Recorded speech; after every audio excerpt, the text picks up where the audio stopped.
Pak Bapak, Saudara, analog switch off sudah berlangsung sejak 1 tahun terakhir. Dan apakah itu analog switch off?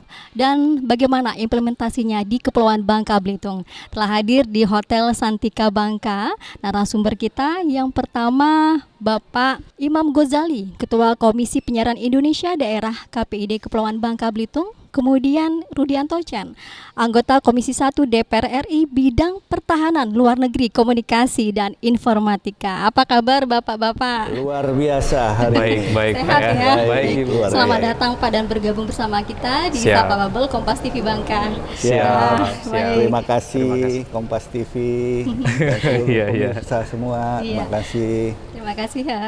Mungkin saya langsung saja ke Pak Imam Ghazali, Oke, siap. Ketua KPID Bangka Belitung, Bapak ya. Siap. Nah, sebenarnya apa sih yang dimaksud dengan siaran TV analog ataupun TV digital? Karena mungkin tidak semua masyarakat memahami ya Pak istilah ini. Siap. Kemudian ASO nih Pak. Nah, apa itu analog switch off ini? Oke, Silakan, siap. Yang pertama terima kasih buat Kompas TV udah sudah melaksanakan kegiatan ini. Yang pertama kita bicara masalah ASO ya. ASO itu apa sih? ASO itu adalah analog switch off. Artinya siaran yang sebelumnya itu masih manual atau analog, nah saat ini terus bermigrasi ke digital.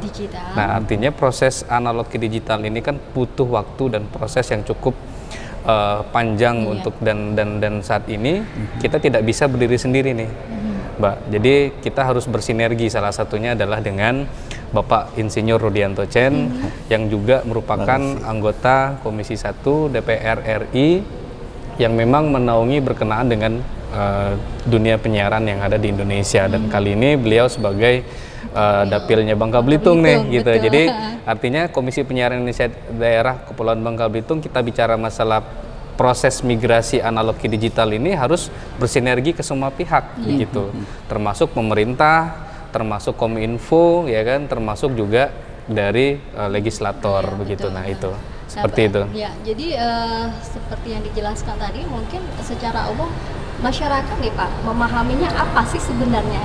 Analog itu seperti apa? Digital itu seperti apa? Ya, kalau kita nonton TV analog itu kan kalau biasanya mungkin di daerah-daerah perkampungan itu dia kalau nonton itu pasti masih ada kayak semut-semut berantem kan? Banyak semutnya gitu ya. Semut-semut berantem ya Pak ya. Rebutan ini tampil. Kalau untuk proses digital ini itu dia bersih gambarnya. Sama sekali bersih. Bersih sekali gambarnya, jernih suaranya, dan pasti ya jelas, canggih teknologinya. Nah ini yang mungkin kita harus terus update ya, termasuk kita semua, bahwa proses update dunia penyiaran ini menjadi suatu hal yang penting. Saya bilang tadi pas kita mau nonton, misalkan sekarang kemarin ya Pak ya ada SEA Games, Indonesia juara, itu enak banget nih Pak. Jadi kita nonton bola itu udah jernih tuh, bolanya tahu jelas gimana gitu ya, bolanya gitu ya. di mana, bukan cuma bayang-bayang aja gitu iya, ya. gitu. Kalau misalkan tiba-tiba kita masih analog dulunya, masih ada bintik-bintik kayak semut-semut tarung gitu, bola nggak tahu kemana, tiba-tiba udah gol aja gitu. Nah, jadi terlewatkan gitu ya. Jadi mungkin pemerintah saat ini memang terus berupaya ya, berupaya untuk masyarakat kita menikmati siaran yang memang siaran yang berkualitas begitu. Tontonannya tentu harus berkualitas seperti itu. Betul. Dari Pak Imam sudah dijelaskan nih Pak Rudianto Chen. Nah, kalau Bapak sendiri nih Pak ya, kita kan merujuk dari Undang-Undang Nomor 11 Tahun 2020 tentang Cipta Kerja atau Omnibus Law. Ini yang telah ketok palunya di tanggal 2 November 2020. Nah, itu bagaimana setelah ditetapkan sejak ASO itu harus dilaksanakan? Sejauh ini implementasinya bagaimana tentang ASO ini? Ya, jadi sebelum kita bicara tentang ASO ini, di mana pada awalnya pemerintah sudah menetapkan bahwa digitalisasi itu akan targetnya adalah 2030. Tetapi oleh Presiden kita, Presiden Jokowi dan tentu saja pemerintahnya beliau, akhirnya 2030 itu dianggap terlalu lambat, terlalu lama, dan akhirnya dilakukanlah beberapa terobosan. Salah satunya itu membuat undang-undang Omnibus Law tentang penyiaran. Dan akhirnya dibahas dengan legislatif DPR dan diputuskan bahwa digitalisasi kita percepat dan kita targetkan 2 tahun sejak undang-undang itu disahkan diketok palu pada tanggal 2 November 2020. Kita punya target bahwa 2 November 2022 ASO ini sudah harus tuntas. Apa itu digital, apa itu analog, itu tadi sudah dijelaskan oleh Pak Ketua KPI bahwa tentang ini sistem siaran, di mana ini dengan kemajuan teknologi pemerintah sudah membangun jaringan yang jauh lebih jaringan digital internet ini yang sudah terbangun di seluruh Republik Indonesia. Dan sistem digital ini kan tadi dari Pak Imam mengatakan bahwa kualitas daripada siaran itu jauh lebih bagus dibandingkan dengan sistem analog. Dan memang kenyataannya memang bukan kenyataannya, memang ya memang digital itu quality daripada siaran itu baik gambar maupun suara itu luar biasa bedanya langit dan bumi lah tadi seperti dijelaskan oleh Pak Imam tadi. Dan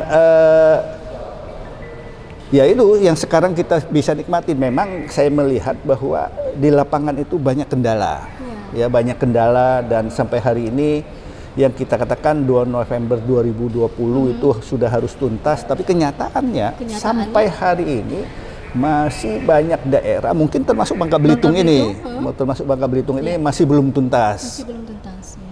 Dan inilah yang sangat kita sayangi, dan berulang-ulang kita Komisi 1 memanggil Menteri Kominfo tentang keterlambatan ini gitu. Jadi memang sangat kita sayangkan, memang ya kesalahannya ya teknis, tetapi ya sebenarnya bisa dilakukan sesuai dengan dan target-target itu tadi, seperti itu Pak Imam. Siap. Dan kita harapkan mungkin pemerintah gitu dengan keterlambatan ini yang sudah berjalan begini lama bisa melakukan percepatan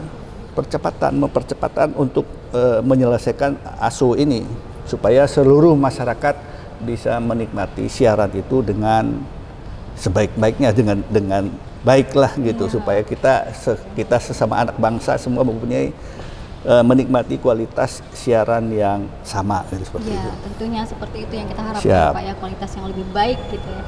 Nah, kalau dijelaskan tadi mungkin ada kendala tadi kan Pak ya. Nah, seperti apa sih kira-kira kendala yang dihadapi apalagi di Provinsi Bangka Belitung untuk Pak khususnya nih? Kenapa sampai sekarang masih belum bisa diimplementasikan secara menyeluruh?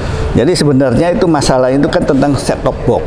Karena kan Indonesia ini kan dulu siarannya masih analog, tentu saja sistem TV-nya terus masih analog. Untuk berubah migrasi menjadi digital itu kita membutuhkan receiver atau mungkin TV-nya sendiri sudah digital. Tapi kenyataannya di lapangan bahwa masih banyak penduduk Republik Indonesia ini yang mempunyai TV analog. Makanya diakali dengan set-top box itu.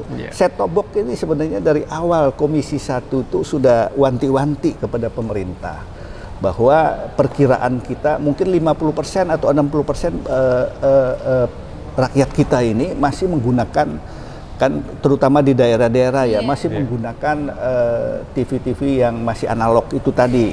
Tentu saja untuk migrasi ini dengan perubahan yang cepat ini, masyarakat kita katakan memang ya belum mungkin sosialisasinya lah atau apalah mereka itu terlambat dan akhirnya mereka tidak siap. Jangan sampai kita merugikan customer bahwa kita katakan TV-TV yang punya TV-TV di Republik ini kita minta partisipasinya untuk menyiapkan set-top box dan sudah dibagi-bagi.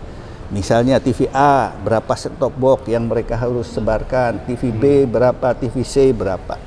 Dan kenyataannya memang yang ditargetkan oleh pemerintah itu sampai waktunya pada waktu itu 2 November 2022 persentase supply dari TV-TV swasta ini sangat-sangat minim. Baik, mungkin berhenti sampai di situ dulu Pak Rudianto Chan, kita sambung kembali Pak ya perbincangan ini. Baik saudara, kita lanjutkan kembali Sapa Babel setelah yang satu ini.